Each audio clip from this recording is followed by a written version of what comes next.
And then all of a sudden I went into this vision of God's eyes of fire. And it was God's fiery eye that was massive looking at me, and it was vibrating. And he didn't blink. It was like the craziest thing, and it was huge. It looked like it was going to consume me.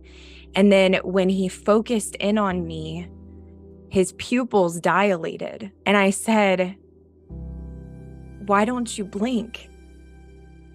And he said, "Because I can't take my eyes off of you, not even for a second."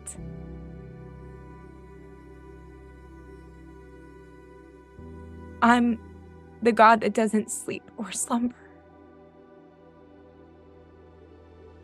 For to do so would mean that I would have to turn my eyes away from you. I turned my face away from Jesus on the cross so that I could never tear my eyes away from you again. When Jesus cried out, "Father, Father, why have you forsaken me?" It was because the fullness of our sin had been put on him, and a holy God cannot look upon sin. And so that second of time when God turned away from his son, it was to pay the price and bridge the gap that our sin had created, that separation in between us and him. And then, his pupil dilated and it looked like it was going to swallow me. And I said, well, how? Why did that just happen?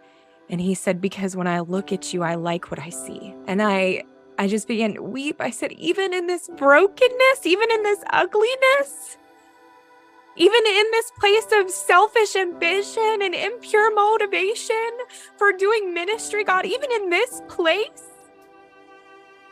you like what you see?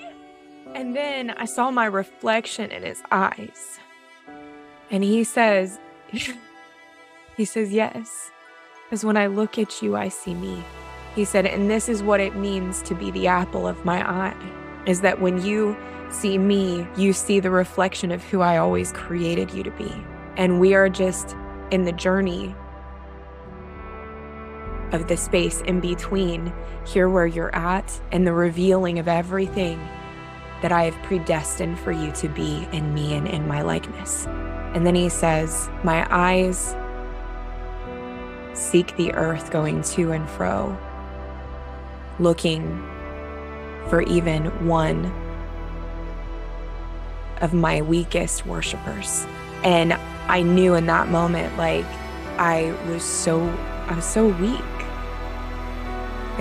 There is nothing that we can do in our own strength to please God. There's no works that we can do. And when we begin to live our lives from the reality that we are seen by God, then what begins to happen is that we stop living trying to get others to see us. And when God's eyes are on us, then the right people who are supposed to see us will see us. When we stop living from the place of trying to make God's will happen in our lives, and we live from the reality that we are right where we're supposed to be, that we're reaching forward to the high call of Christ, and we're making moves, but also not trying to force things to happen outside of God's timing, then what we'll realize is that God's timing will perfectly unfold in our lives.